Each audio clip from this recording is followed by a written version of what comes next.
Welcome to wonder facts. Friends, ఇతని పేరు బాలకుంభ గురుముని. ఇదేంటి, చూడ్డానికి జాపనీస్ వ్యక్తిలా ఉన్నాడు, కానీ బాలకుంభ గురుముని ఏంటి అని అనుకుంటున్నారా? అయితే అదే నిజం. అతను జపాన్లో ఒక మల్టీ మిలీనియర్. కానీ అతను ఇప్పుడు తన గత జీవితాన్ని వెతుకుతూ శివుడిని ఆధారిస్తూ హిందూ మతాన్ని అనుసరిస్తూ హిమాలయాల్లో తన పూర్వీకుల స్థానాన్ని వెతుకుతూ భారతదేశంలో తిరుగుతున్నాడు. టోక్యోకి చెందిన ఈ బిజినెస్ మ్యాన్ పేరు హోషి తకాయుకి. కానీ అతనిప్పుడు హిందూ ధర్మాన్ని అనుసరిస్తూ భక్తి మార్గంలో నడుస్తున్నాడు. అతను తన సంపాదనని మరియు వ్యాపారాలన్నిటిని వదిలేసి నార్త్ ఇండియా నుంచి సౌత్ ఇండియా దాకా పర్యటనలు చేస్తున్నాడు. ఇంతకీ ఇతని పూర్తి కథ ఏమిటి? జపాన్లో కోట్ల ఆస్తిని వదిలేసి భారతంలో ఏం చేస్తున్నాడు? అతడికి బాలకుంభ గురుముని అని పేరు ఎలా వచ్చింది? వీటన్నిటి గురించి వివరాలు ఈ వీడియోలో ఉన్నాయి. ఒక కళ ఒక వ్యక్తి జీవితాన్ని ఎలా మార్చేసిందో రండి తెలుసుకుందాం. కాషాయ వస్త్రాలు ధరించి చెప్పులు లేకుండా నడుస్తూ నోటిలో హరహర మహదేవ జపాన్ని జపిస్తూ చూడటానికి అచ్చం హిందూ సాధువులా కనిపిస్తున్నాడు. కానీ అతను టోక్యోకు చెందిన కోట్యాధిపతి. అతని పేరు హోషి తకాయుకి. టోక్యోలో 15 బ్యూటీ ప్రోడక్ట్ స్టోర్స్ కలిగి కోట్ల ఆస్తులతో విలాసవంతమైన జీవితాన్ని గడిపిన 41 ఇయర్స్ హోషి తకాయుకి ఇటీవల అందరినీ ఆశ్చర్యపరిచే నిర్ణయం తీసుకున్నాడు. తన వ్యాపారాన్ని మొత్తం తనతో ఉన్నవారికి అప్పగించేసి అన్నిటి నుంచి విముక్తి తీసుకుని భారతదేశానికి వచ్చాడు. కన్వరి యాత్ర సందర్భంగా జపాన్ నుండి కొంతమంది అనుచరులను తనతో తీసుకెళ్లి కాషాయం రంగులో ప్రపంచం ముందు కనిపించాడు. హోషిలో ఈ మార్పుకు కారణం 20 సంవత్సరాల క్రితం తమిళనాడు సందర్శన.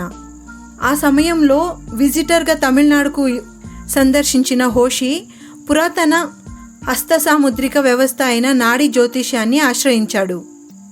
ఆ జ్యోతిష్యం హోషి జీవిత దిశను మార్చేసింది.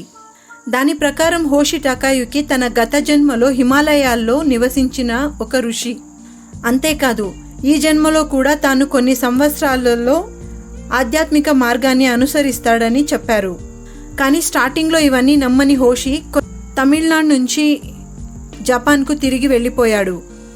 కానీ కొన్ని రోజుల తర్వాత హోషికి ఒక స్పష్టమైన కల వచ్చింది. ఆ కలలో హోషి తన గత జన్మలో ఉత్తరాఖండ్లో నివసించినట్లు అతను చూశాడు. ఇక అంతే, ఆ ఒక్క కల తన జీవితాన్ని మార్చేసిందని అతను చెప్తాడు. తర్వాత వీటన్నిటి నుంచి ప్రేరణ పొందిన అతను తన మొత్తం వ్యాపారాన్ని చుట్టూ ఉన్నవారికి అప్పగించి తన జీవితాన్ని శివుడికి అంకితం చేసి వెళ్ళిపోయాడు. మళ్ళీ 6 సంవత్సరాల క్రితం ఒక నాడి పరీక్ష సమయంలో అతనికి మరోసారి బాలకుంభ గురుముని అనే పేరు పెట్టారు. ఈ గురుముని తన టోక్యో ఇంటిని కూడా శివాలయంగా మార్చాడు. అంతేకాదు, ప్రజల కోసం మరొక ఆలయాన్ని కూడా నిర్మించాడు. ఇవన్నీ చూస్తున్న 100 మంది జపనీయులు అతని అనుచరులుగా మారారు. ఇలా ఉండగా జూలైలో గురుముని తన అనుచరులతో కలిసి కన్వరి యాత్రలో కనిపించాడు. అంతేకాదు, డెహ్రాడూన్లోని ఇతర కన్వరీల కోసం 2 రోజుల అన్నదాన శిబిరాన్ని కూడా ఏర్పాటు చేశారు. కన్వరి యాత్ర అనేది శివభక్తులకు ఒక వార్షిక తీర్థయాత్ర. హరిద్వార్, గౌముఖ్ వంటి పవిత్ర పుణ్యక్షేత్రాల నుంచి లక్షలాది మంది యాత్రికులు గంగానది నుంచి నీటిని సేకరించి ఉజ్జయిని మహాకాళేశ్వర ఆలయం, కాళీ పల్టాన్ ఆలయం, జార్ఖండ్ మహాదేవ్ టెంపుల్, కాశీ విశ్వనాథ టెంపుల్ వంటి వివిధ దేవాలయాలకు సమర్పించడానికి 100 మైళ్ళు నడిచి వెళ్తారు. ఇది మాత్రమే కాదు, జపాన్కు చెందిన బాలకుంభ గురుముని ఒక భారీ శివాలయాన్ని నిర్మించడానికి పుదుచ్చేరిలో 35 ఎకరాల భూమిని కొనుగోలు చేశారు. అంతేకాదు, ఉత్తరాఖండ్లో ఒక ఆశ్రమాన్ని ప్రారంభించడానికి సన్నాహాలు చేస్తున్నారు. మరోవైపు ఆయన తన గత జన్మలో నివసించిన గ్రామాన్ని కోసం వెతుకుతున్నారు.